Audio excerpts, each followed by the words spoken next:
Hello guys, welcome back to our channel. இன்றைக்கி நம்ம என்ன பார்க்க போகிறோன்னா pack with me for a wedding function. So ஊரில் வந்து ஒரு வெட்டிங் இருக்குது. ஃபேமிலியில் நடக்கிற எங்கள் ஜென்ரேஷனில் உள்ள லாஸ்ட் வெட்டிங் இது தான். ஸோ இதுக்காக தான் மெனக்கெட்டு கண்டிப்பாக போகணுன்றதுக்காக கிளம்பி போகிறோம்.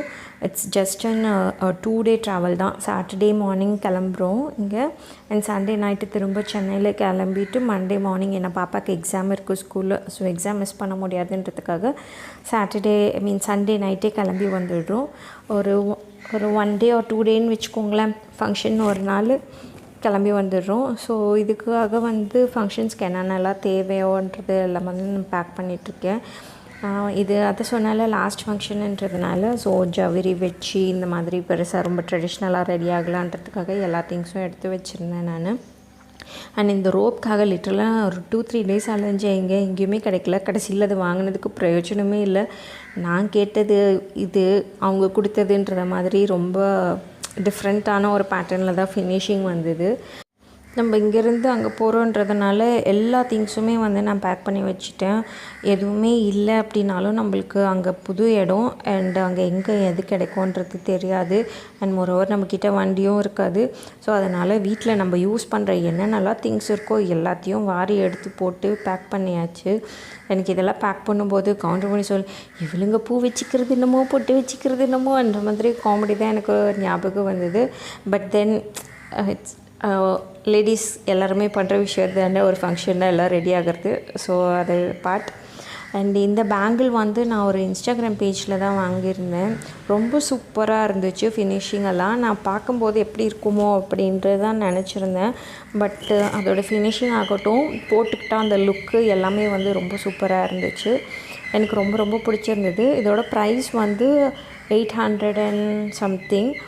பட் வர்த்துன்னு தான் நான் சொல்லுவேன். ஏன்னா நம்ம ரெகுலராக யூஸ் பண்ணிக்கலாம். வேறு எதுனா வெளியே சிம்பிள் ஃபங்க்ஷன்ஸ்க்கு போடுறோன்னா ஒரு பேங்கிள் போட்டால் கூட ரொம்ப அழகாக இருக்கும். அண்ட் இதெல்லாம் வந்து என்னோடய eye shadow, sunscreen, concealer palette and foundation இது எல்லாமே வந்து நான் வச்சுருந்தேன். இந்த கன்சீலர் பேலட் வந்து ஆல்ரெடி ஒரு நைக்காவோட அன்பாக்சிங் வீடியோவில் பார்த்துருப்பீங்க. அண்ட் இது வந்து இந்த ஃபவுண்டேஷன் ஆல்ரெடி எனக்கு காமிச்சிருந்தேன். பட் இது யூஸ் பண்ணதுக்கப்புறம் வந்து ரெகுலராக யூஸ் பண்ணால் நார்மலாக இருக்குது. அந்த ஃபங்க்ஷன்லலாம் யூஸ் பண்ணேன். ஸோ இது போட்டதுக்கப்புறம் மேலே ஹைலைட்லாம் போட்டதுக்கப்புறம் எனக்கு ஏதோ ரொம்ப ஒரு ஸ்கின் டோன் டார்க்கான மாதிரி நான் ஃபீல் பண்ணேன்.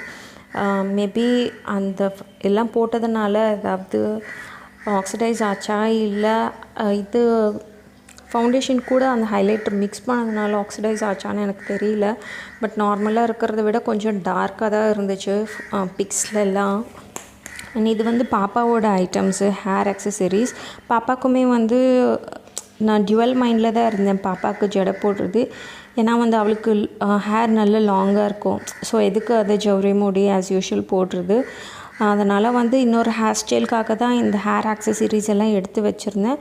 பட் இருந்தாலும் அதையும் போடலாமா இதுவும் போடலாமான்றதுக்காக 2 இதுவாக தான் போயிருந்தேன். பட் லாஸ்ட்டில் வந்து அவளுக்கு வந்து ஒரு டிஃப்ரெண்ட்டான ஹேர் ஸ்டைல் தான் வந்து ஃபிக்ஸ் பண்ணேன்.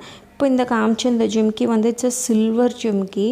ஸோ பாப்பாக்காக தான் எடுத்து வச்சேன். ஏன்னா அவளோட ட்ரெஸ்ஸுக்கு எது போட்டால் நல்லாயிருக்கும்னு தெரியலன்னு சொல்லிட்டு. பட் அவள் கடைசியில் ஒரு குட்டி கம்மல் போட்டாள். ஏன்னா இதுக்கு முன்னே ஒரு ஃபங்க்ஷனில் போட்டப்போ அவளுக்கு காது ரொம்ப வீங்கி போயிடுச்சு. அதனால் பயத்தில் சின்ன கம்மலையும் போட்டுக்கிட்டா. இது வந்து என்னோடய வெட்டிங் சாரீ. இது ஆல்மோஸ்ட் ஒரு 5-6 வெட்டிங்ஸ்க்கு கட்டிகிட்ருப்பேன். பட் இந்த சாரியில் இருக்கிற க்ரேஸ் குறையாது இல்லையா நம்மளுக்கு, அந்த மாதிரி தான். எப்போ கட்டினாலும் இது எனக்கு ரொம்ப ரொம்ப ஸ்பெஷலாக ஃபீல் பண்ணுவேன். அண்ட் இதுதான் இதோட ப்ளவுஸு. இது வந்து ஸ்னேகாவோட வெட்டிங் ப்ளவுஸை பார்த்து இன்ஸ்பயர் ஆகி போட்டேன் நான். பட் போட்டதுக்கப்புறம் தான் ஃபீல் பண்ணேன், ஏன் இவ்வளோ ரொம்ப ரொம்ப ஹெவியாக இருக்குது. ப்ளவுஸ் மட்டுமே ஆல்மோஸ்ட் ஒரு 1.5-2 kgs கிட்ட இருக்குது. ரொம்ப ரொம்ப ஹெவியாக இருக்குது. அதை போடுறதுக்கும் போட்டால் ஒன்றும் தெரியல. பட் ஆனால் அதை கேரி பண்ணுறதுக்கு யார்கிட்டேனா கொடுத்தால இப்போ என்னது இது இப்படி இருக்குது, இதெல்லாம் போட்டுட்ருக்கீங்கன்ற மாதிரி சொல்லுவாங்க. ஸோ இதை அப்படியே வச்சா சாரீலெல்லாம் சிக்கிக்கும். அதனால் இது கவரில் போட்டு பேக் பண்ணி வச்சாச்சு. ஸோ இந்த சூட்கேஸ்க்கு இவ்வளோ தான் பேக்கிங். மற்றபடி வேறு எதுவும் இல்லை. ஏதாவது விட்டு போயிருந்தால் சின்னது ஏதாவது விட்டு போயிருப்பேன். மற்றபடி எல்லாத்தையும் ஃபினிஷ் பண்ணியாச்சு. ஈவினிங் வந்து கிளம்பி வேலவன் ஹைப்பர் மார்க்கெட்டில் தான் போயிட்டு மெஹந்தி போடலான்ட்ருக்கோம். ஏன்னா பாப்பாவுக்கு மறுநாள் பர்த்டே. ஸோ பாப்பாவோட பர்த்டேக்கும் சேர்த்துட்டு 2 பேரும் மெஹந்தி போட்டுக்கலாம் அப்படின்ட்டு டிசைட் பண்ணியிருந்தோம். வேற ஒரு இடத்துல கேட்டதுக்கு வந்து ஒரு சைடுக்கே பாப்பாக்கே 200 ருபீஸ் கேட்டாங்க. ஸோ இட்ஸ் லைக் மொத்தமாக கையை ஃபுல்லாக ஃபில் பண்ணுற மாதிரி சொல்லியிருந்தாங்க. பட் இங்கே வந்து கேட்டதுக்கு 50 ருபீஸ் சொன்னாங்க. இதுவே வந்து ஆல்மோஸ்ட் கை ஃபுல்லாக ஃபில் ஆன மாதிரி தான் இருந்துச்சு. பாப்பாவுக்கு சின்ன கை தானே, அதனால் வந்து சரி இங்கேயே போட்டாச்சு. ஸோ ஒரு சைடுக்கு வந்து 50 ருபீஸ் கேட்டிருந்தாங்க பாப்பாவுக்கு, அண்ட் எனக்கு வந்து ஒரு சைடுக்கு 100 ருபீஸ் கேட்டிருந்தாங்க. ஸோ 2 பேருமே ரெண்டு கையிலையும் போத் ஃப்ரண்ட் அண்ட் பேக் ரெண்டுமே போட்டாச்சு. ஸோ டோட்டலாக வந்து 600 ருபீஸ் இது வரைக்கும் கொடுத்துட்டு, அங்கேயே பக்கத்துலேயே KFC இருந்ததுனால சரி பார்சல் மட்டும் வாங்கிக்கிட்டு வீட்டுக்கு வந்து டின்னர் சாப்பிட்டுட்டு அதோடு முடிச்சிட்டோம். அண்ட் நெக்ஸ்ட் டே வந்து பாப்பா ஸ்கூலில் PTM இருந்துச்சு. PTM முடிச்சுட்டு வெளியே போய் சாப்பிட்டுட்டு என் ஃப்ரெண்டுக்கிட்ட தான் கேக்கும் ஆர்டர் சொல்லியிருந்தேன்.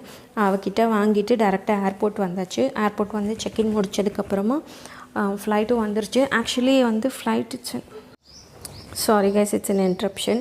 ஆக்சுவலி ஃப்ளைட் வந்து 12:20க்கு, பட் மார்னிங்கே மெசேஜ் பண்ணாங்க இட்ஸ் 1 hour டிலேன்ட்டு. பட் அங்கே போய் பார்த்ததில் it's more then 1 hour delay. ஏன்னா சென்னையில் கிளைமேட் நல்லா இல்லாதனால ரன்வே க்ளோஷர்னு சொல்லிட்டு. And this is my first flight experience. I was very much thrilled. இந்த க்ளவுட்ஸ் எல்லாம் பார்க்கும்போது பழைய சீரியலெல்லாம் பார்ப்போம் தெரியுமா, சிவன் பார்வதியெல்லாம் உட்காந்துட்ருப்பாங்க, அந்த மாதிரி தான் ஃபீல் பண்ணேன். அண்ட் எனக்கு ரொம்ப ரொம்ப ரொம்ப த்ரில்லிங்காக இருந்துச்சு. அண்ட் இங்கே டேக் ஆஃப் ஆகும்போது பார்த்திங்கன்னா ஃபுல்லாக வெறும் காடு தான், வீடுங்க அங்கங்கே 4 நாள் இருக்கும். பட் சென்னையில் இறங்கும்போது பார்த்திங்கன்னா ஃபுல்லாக வீடு கொச்சன்ட்டு இருக்குது, அங்கங்கே கொஞ்சம் இடம் இருக்குது. ஸோ ஃப்ளைட்டு ஃபுல்லாக லேண்ட் ஆகும்போது நான் ரொம்ப பயந்துட்டேன். ஏன்னா அந்த ஒரு ஜெர்க் அந்த மாதிரி இருந்துச்சு. அண்ட் இதோட என்னோடய மொபைலில் வந்து சார்ஜ் காலி ஆயிடுச்சு. And this is the last இது நாங்கள் ஷூட் பண்ணது. அண்ட் மற்றபடி எல்லாமே வந்து மறுநாள் இவங்க மொபைலில் எடுத்த பிக்ஸு அதெல்லாம் வாங்கிட்டு போட்டிருந்தேன். இல்லை தெரியுது அவங்களுக்கு. ஸோ கொஞ்சம் டார்க்காக இருந்த மாதிரி நான் ஃபீல் பண்ணேன். அண்ட் இதோட வீடியோ முடியுது. கண்டிப்பாக உங்களுக்கு வீடியோ பிடிச்சிருந்துச்சுன்னா கண்டிப்பாக சேனலில் like, subscribe and share. By.